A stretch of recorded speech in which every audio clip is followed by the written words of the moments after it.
So yeah, hello everyone. Welcome to Rails Academy.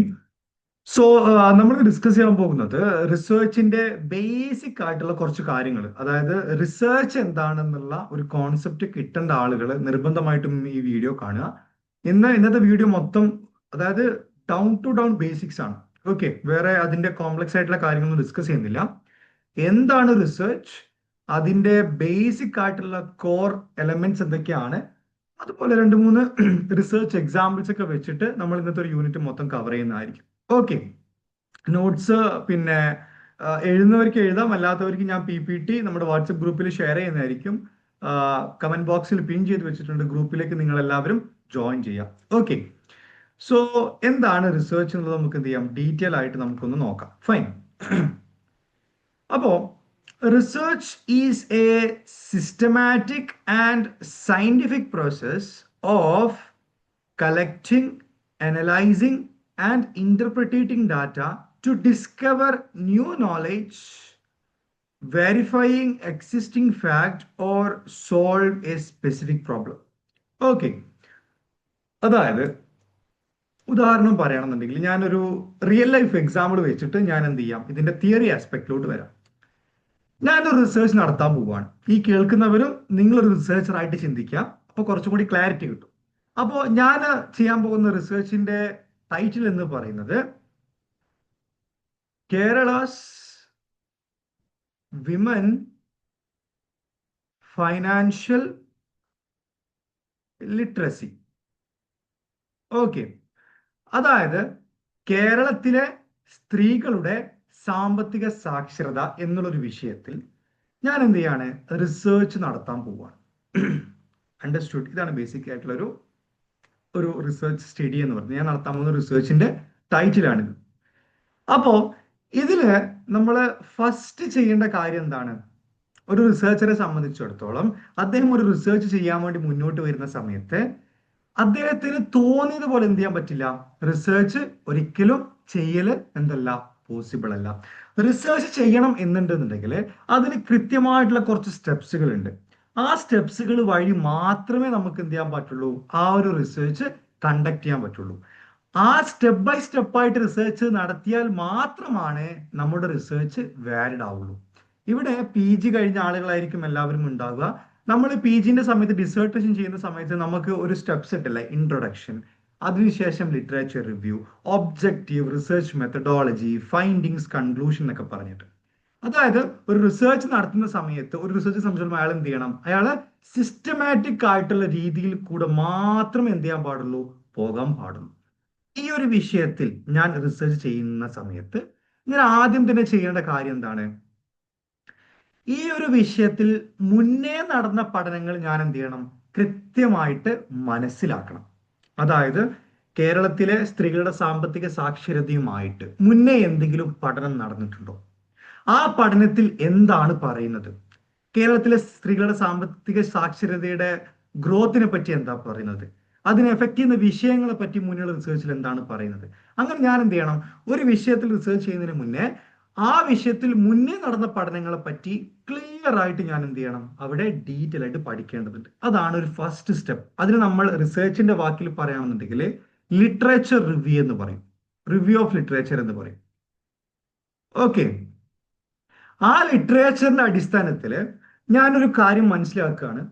അതായത് കേരളത്തിലെ സ്ത്രീകളുടെ സാമ്പത്തിക സാക്ഷരതയുടെ മുകളിൽ ഒരുപാട് പഠനങ്ങളുണ്ട്, പക്ഷേ അവിടെ എന്ത് നടന്നിട്ടില്ല, അതായത് വിദ്യാഭ്യാസത്തിന്റെ അടിസ്ഥാനത്തിൽ കേരളത്തിലെ സ്ത്രീകളുടെ സാമ്പത്തിക സാക്ഷരത എന്ന വിഷയത്തിനെ പറ്റി പഠിച്ചിട്ടില്ല. അതായത് കോമൺ ആയിട്ട് കേരളത്തിലെ സ്ത്രീകളുടെ സാമ്പത്തിക സാക്ഷരത പഠിച്ചിട്ടുണ്ടായിരുന്നു, പക്ഷേ അതായത് ഒരു 10ാം ക്ലാസ് വരെ പഠിച്ച സ്ത്രീകളുടെ സാമ്പത്തിക സാക്ഷരത എത്ര, +2 വരെയുള്ളവരുടെ ലിറ്ററസി എത്ര, അതുപോലെ ഹയർ സെക്കൻഡറി, PG, UG, ഇങ്ങനെ ഓരോ എഡ്യൂക്കേഷണൽ ക്വാളിഫിക്കേഷൻ അനുസരിച്ചിട്ട് അതിൽ ഓരോരുത്തരുടെയും ഫിനാൻഷ്യൽ ലിറ്ററസി എത്രയാണെന്നുള്ളതിന്റെ ഒരു റിസർച്ച് ഇന്നേ വരെ ഈ ഒരു മേഖലയിൽ ചെയ്തിട്ടില്ല. അപ്പൊ അതാണ് ഞാൻ ചെയ്യാൻ പോകുന്ന റിസർച്ച്. ഓക്കെ, അങ്ങനെ ഞാൻ എന്ത് ചെയ്യുന്നു, ലിറ്ററേച്ചർ റിവ്യൂവിൽ നിന്ന് കണ്ടെത്തിയിട്ടുള്ള റിസർച്ച് ഗ്യാപ്പിന്റെ അടിസ്ഥാനത്തിൽ ഞാൻ എന്ത് ചെയ്യുന്നു, ഒരു ഫ്രെയിം വർക്ക് ക്രിയേറ്റ് ചെയ്യുന്നു. ആ ഫ്രെയിം വർക്കിന്റെ അടിസ്ഥാനത്തിൽ ഞാൻ എന്ത് ചെയ്യുന്നു, ക്വസ്റ്റ്യൻസ് പ്രിപ്പയർ ചെയ്യുന്നു. അതിന്റെ അടിസ്ഥാനത്തിൽ പ്രിപ്പയർ ചെയ്ത ക്വസ്റ്റ്യന്റെ അടിസ്ഥാനത്തിൽ ഞാൻ ഡാറ്റ കളക്ഷൻ നടത്തുന്നു. കളക്ട് ചെയ്ത ഡാറ്റയെ ഞാൻ എന്ത് ചെയ്യുന്നു, അവിടെ ഇന്റർപ്രറ്റ് ചെയ്യുന്നു. ഓക്കെ, അങ്ങനെ ഞാൻ എന്ത് ചെയ്യുന്നു, ആ സ്റ്റഡിയുടെ കൺക്ലൂഷനിലേക്ക് ഞാൻ എത്തുകയാണ്. ഫൈൻഡിങ്സ് ആൻഡ് കൺക്ലൂഷനിലേക്ക് ഞാൻ എത്തുകയാണ്. ഇതാണ് പറയുന്നത് സിസ്റ്റമാറ്റിക് എന്നത്. അതാണ് പ്രൈമറി ആയിട്ടുള്ള റിസർച്ച് നിന്ന് മനസ്സിലാക്കേണ്ട ഒരു പോയിന്റ് എന്ന് പറയുന്നത്. റിസർച്ച് എന്ന് പറയുമ്പോൾ സിസ്റ്റമാറ്റിക് എന്ന് പറയുമ്പോൾ എന്താണ്, അത് സ്റ്റെപ്പ് ബൈ സ്റ്റെപ്പ് ആണ്. അതായത് ആദ്യം ലിറ്ററേച്ചർ റിവ്യൂ നടത്തണം. ആ ലിറ്ററേച്ചർ റിവ്യൂവിന്റെ ഗ്യാപ്പിന്റെ അടിസ്ഥാനത്തിൽ ഒരു ഫ്രെയിം വർക്ക് ക്രിയേറ്റ് ചെയ്യണം. ആ ഫ്രെയിം വർക്കിന്റെ അടിസ്ഥാനത്തിൽ ക്വസ്റ്റ്യൻസ് പ്രിപ്പയർ ചെയ്യണം. ആ ക്വസ്റ്റ്യൻ പ്രിപ്പയർ ചെയ്തതിന്റെ ഡാറ്റ കളക്ഷന്റെ അടിസ്ഥാനത്തിൽ ഫൈൻഡിങ്സിലേക്ക് എത്തണം. അതായത് ഇതൊരു സ്റ്റെപ്പ് ബൈ സ്റ്റെപ്പ് പ്രോസസ്സാണ്. അതുകൊണ്ടാണ് ഇതിന്റെ കോർ ആയിട്ടുള്ള ഒരു കോൺസെപ്റ്റ് എന്ന് പറയുന്നത് എന്താണ്, സിസ്റ്റമാറ്റിക് ആണെന്നുള്ളത്. ഓക്കെ, അപ്പൊ സിസ്റ്റമാറ്റിക് എന്ന് പറയുമ്പോൾ എന്താണ്, research follows a planned and step by step procedure. Research എപ്പോഴും എന്താണ്, ഒരു പ്ലാൻഡ് ആയിട്ടുള്ള സ്റ്റെപ്പ് ബൈ സ്റ്റെപ്പ് പ്രൊസീജിയറിൽ മാത്രമേ എന്ത് ചെയ്യൂ, പോകാൻ പാടുള്ളൂ. അങ്ങനെ ചെയ്യാത്ത റിസർച്ച് എന്തല്ല, റിസർച്ച് അല്ല. ഓക്കെ, ഭയങ്കര സ്ട്രിക്റ്റ് ആണ് റിസർച്ച് എന്ന് പറയുന്നത്. തോന്നിയ പോലെ നമുക്ക് ഇൻഡിപെൻഡന്റ് ചെയ്യാൻ പറ്റുന്ന ഒരു കാര്യമില്ല. അതിന് ആ സ്റ്റെപ്പിലൂടെ തന്നെ നമ്മൾ എന്ത് ചെയ്യേണ്ടി വരും, പോകേണ്ടി വരും. അണ്ടർസ്റ്റുഡ്? അത് നമ്മൾ എന്താ പറയാ, സിസ്റ്റമാറ്റിക് എന്ന് പറയാം. ഓക്കെ, പിന്നെന്താണ്, ഇതൊരു സയന്റിഫിക്കൽ ആയിട്ടുള്ള ഒരു പ്രോസസ്സാണ്. സയന്റിഫിക്കൽ ആയിട്ടുള്ള പ്രോസസ്സ് എന്ന് പറയുന്ന സമയത്ത് ഒന്നുമില്ല, നമ്മൾ ഈ ഒരു സിസ്റ്റമാറ്റിക് സ്റ്റെപ്സുകൾ ഉണ്ടല്ലോ, ഇതെന്ന് പറയുന്നത്, അതായത് സയൻസിന് എന്താണ്, കൃത്യമായിട്ടുള്ള കുറച്ച് റൂളുകളുണ്ട്. ഓക്കെ, അതായത് സയന്റിഫിക് ഫൈൻഡിങ്സ് എന്ന് പറയുമ്പോൾ നമ്മളൊരു സ്റ്റഡി, ഞാനൊരു പഠനം നടത്തിയിട്ട് ഓക്കെ ഇതാണ് എൻ്റെ സ്റ്റഡിയുടെ റിസൾട്ട് എന്ന് പറയണമെന്നുണ്ടെന്നുണ്ടെങ്കിൽ അത് എന്താണ്, കൃത്യമായിട്ടുള്ള ഒരു ഫോർമാറ്റിൽ തന്നെ വന്നിരിക്കണം. അത് നമ്മൾ എന്താ പറയാ, സയന്റിഫിക് ആയിട്ടുള്ള പ്രോസസ്സ് എന്ന് പറയാം. അല്ലാത്തത് എന്താണ്, ഇപ്പൊ നോർമൽ ആയിട്ട് നമ്മൾ എന്തൊക്കെയോ ചെയ്തു വെച്ചിട്ട് കൊടുക്കാന്ന് അതെന്തല്ല, അത് സയന്റിഫിക്കലി കണ്ടുപിടിച്ച ഒരു കാര്യമല്ല. സയന്റിഫിക്കലി കണ്ടുപിടിക്കണം എന്നുണ്ടെന്നുണ്ടെങ്കിൽ അതിന് കൃത്യമായിട്ടുള്ള സ്റ്റെപ്സ് വഴി, ഒരുപാട് പ്രോസസ്സ് വഴി പോയാൽ മാത്രമാണ് നമ്മൾ എന്ത് പറ്റുള്ളൂ, ഒരു സയന്റിഫിക് പ്രോസസ് ആണെന്ന് പറയാൻ പറ്റുള്ളൂ. ഓക്കെ, അതാണ് സയന്റിഫിക് പ്രോസസ്സ് എന്ന് പറയുന്നത്. ഈ സിസ്റ്റമാറ്റിക്കും സയന്റിഫിക് പ്രോസസ്സൊക്കെ എന്തിന്റെ മുകളിലാണ്, കളക്ടിങ്, ഡാറ്റ കളക്ട് ചെയ്യുന്നത്. ഇപ്പൊ ഡാറ്റ നമ്മളിവിടെ കളക്ട് ചെയ്യുന്നതൊക്കെ എന്താണ്, ഈ പറയുന്ന സിസ്റ്റമാറ്റിക് പ്രോസസ്സ് വഴിയാണ് ഡാറ്റ കളക്ഷനിലേക്ക് എത്തുന്നത്, റൈറ്റ്? അതുപോലെ തന്നെ അനലൈസിംഗ് എന്ന് പറയുമ്പോൾ എന്താണ്, നമ്മൾ കണ്ടുപിടിച്ച റിസൾട്ട് ആളുകളിലേക്ക് എത്തിക്കുന്നതാണ് അനലൈസിംഗ് എന്ന് പറയുന്നത്. ഇന്റർപ്രറ്റിംഗ് എന്ന് പറയുമ്പോൾ എന്താണ്, കണ്ടുപിടിച്ച ഡാറ്റ ആളുകൾക്ക് ഷോക്കേസ് ചെയ്യാണ്. നമ്മൾ ഗ്രാഫ് വഴി, ഫിഗർ വഴി, പിന്നെ കേരളത്തിലെ സ്ത്രീകളുടെ സാമ്പത്തിക സാക്ഷരത നമ്മളൊരു ഗ്രാഫ് ഒക്കെ ആക്കിയിട്ട് 10ാം ക്ലാസ് വരെ പഠിച്ച പിന്നെ സ്ത്രീകളുടെ ഇത്രത്തോളമാണ്, +2 എത്തുന്ന ആളുകളുടെ കുറച്ചും കൂടി കൂടുതലാണ്, ഡിഗ്രി എത്തുമ്പോൾ അത് കുറച്ചും കൂടി കൂടുന്നുണ്ട്, PG ഈ ലെവലാണ്. അങ്ങനെ നമ്മൾ ഒരു ഗ്രാഫിക്കൽ റെപ്രസെന്റേഷനിൽ ആളുകളിലേക്ക് നമ്മൾ എന്ത് ചെയ്യാണ്, നമ്മുടെ സ്റ്റഡി ഷോക്കേസ് ചെയ്യാണ്. അണ്ടർസ്റ്റുഡ്? ഇതാണ് റിസർച്ചിന്റെ ഒരു ആക്ടിവിറ്റിയെ സംബന്ധിച്ചിടത്തോളം. ഈ റിസർച്ച് എന്നുള്ള ഒരു വിഷയം നമ്മൾ ചെയ്യുന്ന സമയത്ത് നമ്മൾ ബേസിക്സ് ആയിട്ട് മനസ്സിലാക്കേണ്ട വളരെ കോർ ആയിട്ടുള്ള കാര്യങ്ങൾ.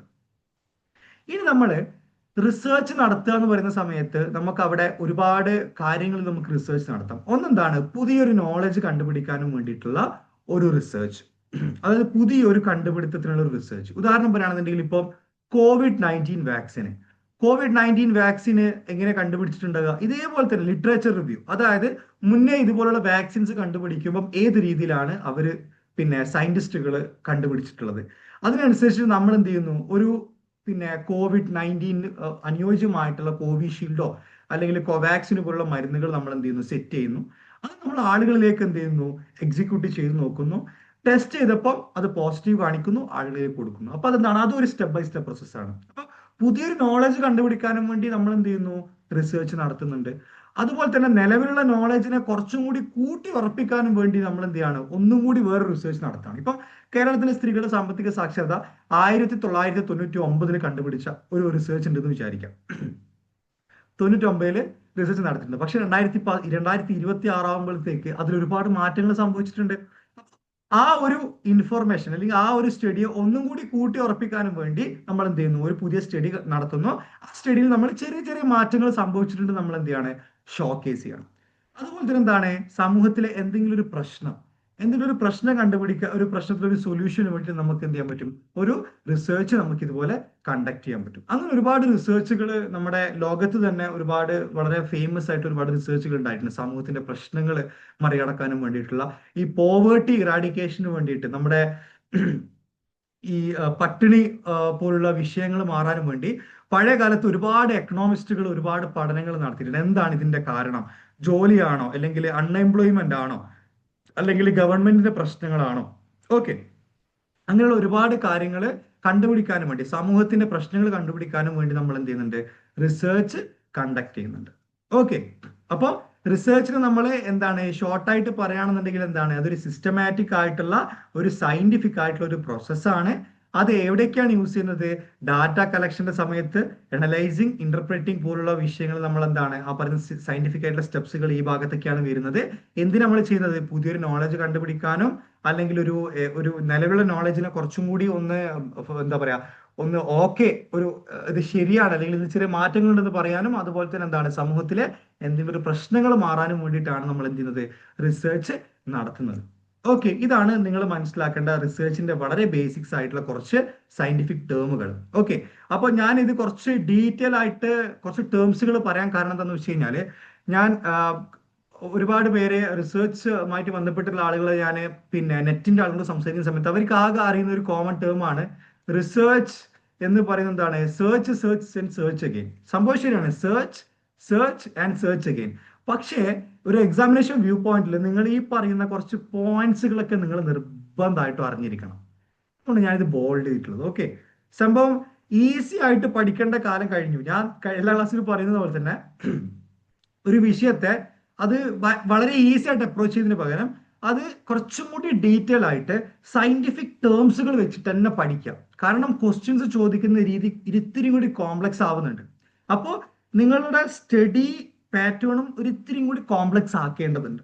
ഇതിലെ കോംപ്ലക്സിറ്റി ഒന്നുമില്ല, എല്ലാവർക്കും മനസ്സിലാകുന്ന വളരെ ബേസിക് ടേമുകൾ ഞാൻ അങ്ങനെയാണ് എക്സ്പ്ലെയിൻ ചെയ്തിരുന്നത്. അപ്പോൾ അതിനുള്ള ബുദ്ധിമുട്ട് നിങ്ങൾക്കില്ല. ഇനി എന്തെങ്കിലും സംശയങ്ങൾ ഉണ്ടെന്നുണ്ടെന്നുണ്ടെങ്കിൽ you can contact me personally. നമ്മുടെ ഗ്രൂപ്പുണ്ട്, ഗ്രൂപ്പിൽ ചോദിക്കാം. അപ്പൊ തന്നെ ഞാൻ എന്ത് ചെയ്യുന്നു? റിസൾട്ട് തരുന്നതായിരിക്കും. ഓക്കെ, ഇതാണ് നിങ്ങൾ റിസർച്ചിൽ മനസ്സിലാക്കേണ്ട വളരെ ബേസിക് ആയിട്ടുള്ള അതിനൊരു ഡെഫിനിഷൻ എന്ന് പറയുന്നത്. ഓക്കെ, ഇനി നമുക്ക് ഇതിന്റെ കുറച്ച് കോൺസെപ്റ്റ്സുകൾ ഉണ്ട്, കുറച്ച് വേർഡ്സുകൾ ഉണ്ട് ഇതിൽ നമ്മൾ യൂസ് ചെയ്യുന്നത്. അപ്പൊ ഒന്ന് സിസ്റ്റമാറ്റിക് നമുക്ക് മനസ്സിലായി. ഒബ്ജക്റ്റീവ്. ഒബ്ജക്റ്റീവ് എന്ന് പറയുമ്പോൾ എന്താണ്? It is free from personal bias and based on fact and evidence. Okay, അതായത് നമ്മൾ ഒബ്ജക്റ്റീവ് എന്ന് പറയുമ്പോൾ നമ്മൾ എന്താണ്, പിന്നെ നമ്മുടെ പേഴ്സണൽ ബയാസ് ഒരിക്കലും നമ്മൾ എന്ത് ചെയ്യാൻ പാടില്ല? റിസർച്ചിനെ ബാധിക്കാൻ പാടില്ല. ഇപ്പൊ ഉദാഹരണത്തിനാണെന്നുണ്ടെങ്കിൽ കേരളത്തിലെ സ്ത്രീകളുടെ സാമ്പത്തിക സാക്ഷരത പഠിക്കാനും വേണ്ടി എന്നെ നിയോഗിക്കുന്ന സമയത്ത് ഞാൻ എന്ത് ചെയ്യണം?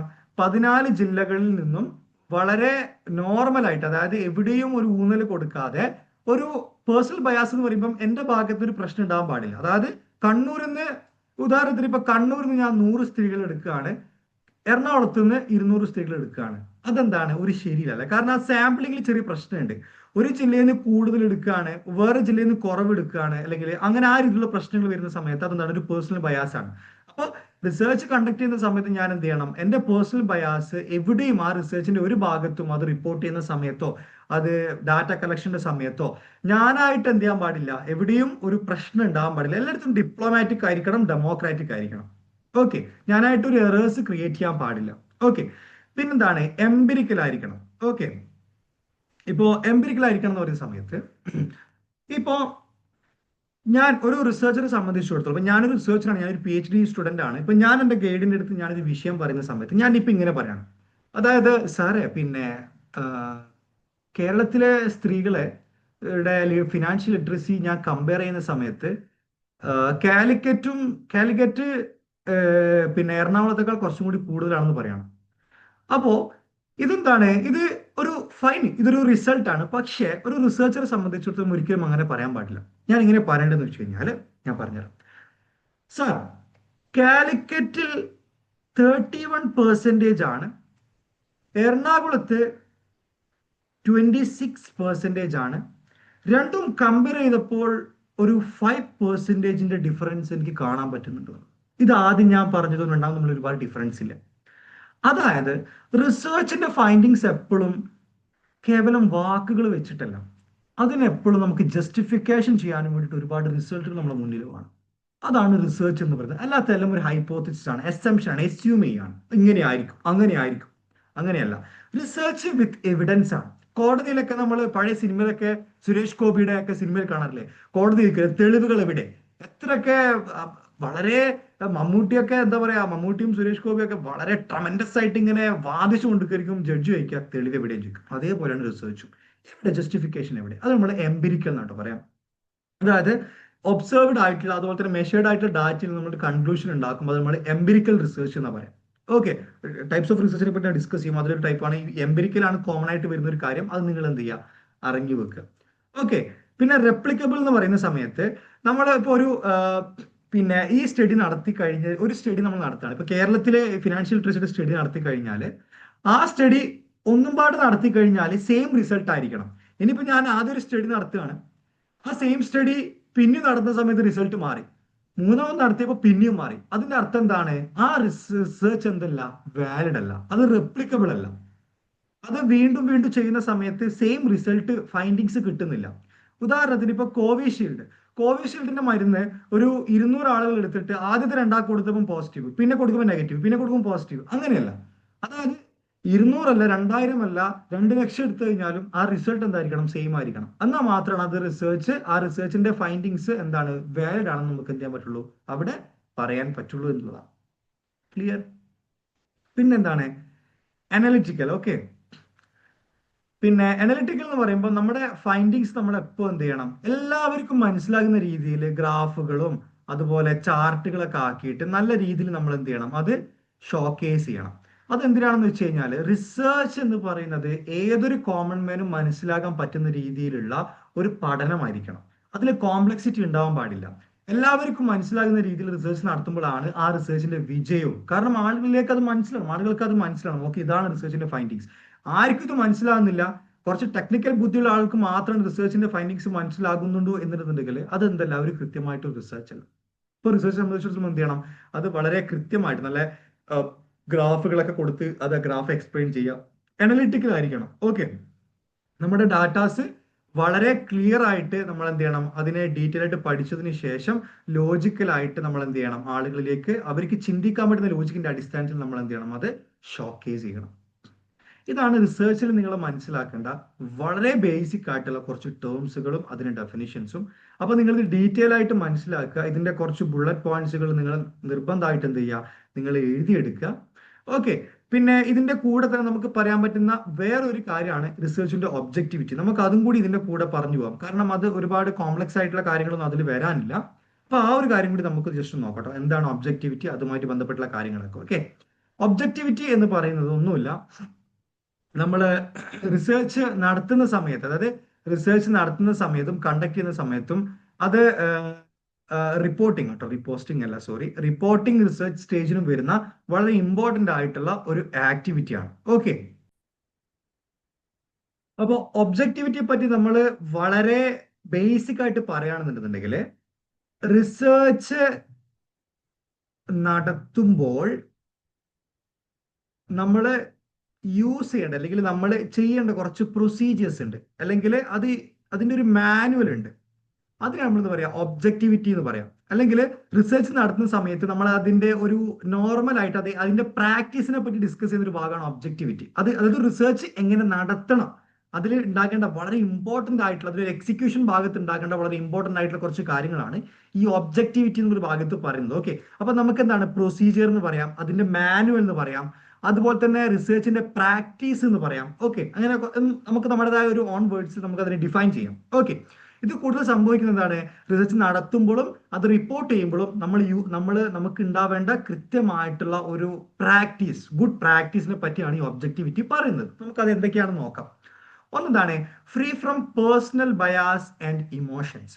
ഉദാഹരണത്തിന് പറയുകയാണെങ്കിൽ ഇപ്പം എന്നോട് പേഴ്സണലി പറയാണ്, കേരളത്തിൽ അടുത്ത ഇലക്ഷന് ആര് വരും എന്ന് നിങ്ങൾക്ക് റിസർച്ച് നടത്താൻ പറ്റുമെന്ന് പറയുന്ന സമയത്ത് ചിലപ്പോൾ ഞാൻ എന്തായിരിക്കാം, ഒരു ഇടതുപക്ഷ അനുഭാവിയായിരിക്കാം, ചിലപ്പോൾ ഒരു വലതുപക്ഷ അനുഭാവിയായിരിക്കാം. അപ്പോൾ എന്റെ പേഴ്സണൽ പക്ഷം ഒരിക്കലും എന്ത് ചെയ്യാൻ പാടില്ല, ഈ റിസർച്ചിനെ ബാധിക്കാൻ പാടില്ല.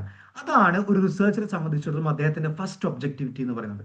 അതായത് പേഴ്സണൽ ബയാസും അയാളുടെ ഇമോഷനും ആ റിസർച്ചിനെ ഒരിക്കലും എന്ത് ചെയ്യാൻ പാടില്ല, അതിനെ ബാധിക്കാൻ പാടില്ല. അണ്ടർസ്റ്റുഡ്? ഓക്കെ, പിന്നെന്താണ്, based on fact and evidence. എന്ത് റിസൾട്ട്, എന്ത് ഫൈൻഡിങ്സ് കാണിക്കുകയാണെന്നുണ്ടെങ്കിലും ആ ഫൈൻഡിങ്സിന്റെ പിറകില് ബാക്ക് എൻഡിൽ എന്തുണ്ടാവണം, അതിന്റെ ഫാക്റ്റും അതിനുള്ള എവിഡൻസും. ഓക്കെ, അതായത് തെളിവ് സഹിതമായിരിക്കണം. ഞാൻ പറയാണ് ഇടതുപക്ഷം തന്നെ വരുന്നു പറയുകയാണെന്നുണ്ടെങ്കിൽ അതിന് കൃത്യമായിട്ട് തെളിവുകളുടെ അടിസ്ഥാനത്തിൽ ഞങ്ങൾക്ക് പറയാൻ പറ്റണം. വലതുപക്ഷമാണ് ഈ ഒരു ഇലക്ഷന് വരാൻ പോവുകയാണെന്നുണ്ടെങ്കിൽ കൃത്യമായിട്ടുള്ള തെളിവുകൾ എനിക്ക് പറയാൻ പറ്റണം. അപ്പോൾ എന്റെ റിസർച്ചിന്റെ ഫൈൻഡിങ്സ് അല്ലെങ്കിൽ അതിന്റെ ഒബ്ജക്ടിവിറ്റി എപ്പോഴും എന്തായിരിക്കണം, ഒരു കൃത്യമായിട്ടുള്ള ഫൈൻഡിങ്സിന്റെ അല്ലെങ്കിൽ കൃത്യമായിട്ടുള്ള എവിഡൻസിന്റെ ഫാക്ടിന്റെ അടിസ്ഥാനത്തിലായിരിക്കണം ഞാൻ എന്ത് ചെയ്യേണ്ടത്, ഈ ഒരു കാര്യം മുന്നോട്ടേക്ക് പ്രൊപ്പോസ് ചെയ്യേണ്ടത്. അണ്ടർസ്റ്റുഡ്? പിന്നെന്താണ്, no influence of personal beliefs or opinion. നേരത്തെ ഈ ഒരു പോയിന്റിന്റെ ഒരു സെയിം പാറ്റേൺ തന്നെയാണ്. പേഴ്സണൽ ഒപ്പീനിയൻ ഒന്നും എന്ത് ചെയ്യാൻ പാടില്ല, റിസർച്ചിനെ ബാധിക്കാൻ പാടില്ല. ബിലീഫുകൾ അതൊന്നും ബാധിക്കാൻ പാടില്ല. Okay, findings are data driven not assumption based. Okay, findings ഒക്കെ എന്തായിരിക്കണം, ഡാറ്റയുടെ അടിസ്ഥാനത്തിലായിരിക്കണം. ഒരു എസംഷൻ ഒരിക്കലും ഉണ്ടാകാൻ പാടില്ല. അങ്ങനെ ആയിരിക്കും എന്നൊരിക്കലും പറയാൻ പാടില്ല. അങ്ങനെയാണ് വിത്ത് എവിഡൻസ്, അതാണ് റിസർച്ച്. അങ്ങനെ ആയിരിക്കും എന്നുള്ളത് നമ്മൾ എസംഷൻ എന്ന് പറയും, അല്ലെങ്കിൽ നമുക്ക് ഹൈപ്പോത്തസിസ് എന്ന് പറയാം കേട്ടോ. അതിനെ നമ്മൾ ഹൈപ്പോത്തസിസ് എന്ന് പറയാം. അങ്ങനെ ആയിരിക്കും, അത് അങ്ങനെ ആവാനാ സാധ്യത, അങ്ങനെയാണ് ബിക്കോസ് ഡാറ്റ പറയുന്നത് ഇതാണ്.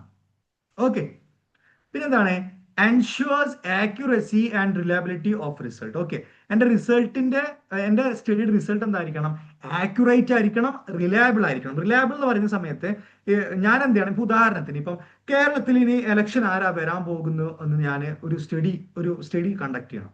ഞാൻ എന്ത് ചെയ്യാണ്, ഇപ്പം ഇടതുപക്ഷത്തെ പറ്റി പഠിക്കുകയാണെന്നുണ്ടെങ്കിൽ ഇടതുപക്ഷത്തിന് ഊന്നലുള്ള ഗ്രാമങ്ങളിൽ പോയിട്ട് ഞാൻ എല്ലാവരോടും ചോദിക്കുന്ന സമയത്ത് എല്ലാവരും എന്താ പറയാ, ഇടതുപക്ഷം വരും. അതേസമയത്ത് വലതുപക്ഷത്തിന് ഊന്നലുള്ള ഗ്രാമങ്ങളിൽ പോയിട്ട് ഞാൻ ചോദിക്കുകയാണ് ഏത് പാർട്ടിയായിരിക്കും ഇലക്ഷന് വരിക, അവർ പറയുന്നത് വലതുപക്ഷം എന്ന് പറയും. അപ്പൊ അവിടെ എന്താണ്, ഇതിൽ ഏതെങ്കിലും ഒന്നിൽ മാത്രം ഫോക്കസ് ചെയ്യുകയാണെന്നുണ്ടെങ്കിൽ എന്റെ സ്റ്റഡിയുടെ റിസൾട്ട് എന്തല്ല, റിലയബിൾ അല്ല, എന്റെ സാമ്പിൾസ് റിലയബിൾ അല്ല. അതേ സമയത്ത് എല്ലാ പക്ഷവും, ഇടതുപക്ഷവും വലതുപക്ഷവും, അങ്ങനെ എല്ലാ പക്ഷത്തിലുമുള്ള ആളുകളോട് ഞാൻ എന്ത് ചെയ്യണം, അതിനെ കോമൺ ആയിട്ട് എടുത്തിട്ട് അവരിൽ മൊത്തമായിട്ട് പഠനം നടത്തുന്ന സമയത്ത് എന്റെ സ്റ്റഡി എന്താണ്, റിലയബിൾ ആണ്.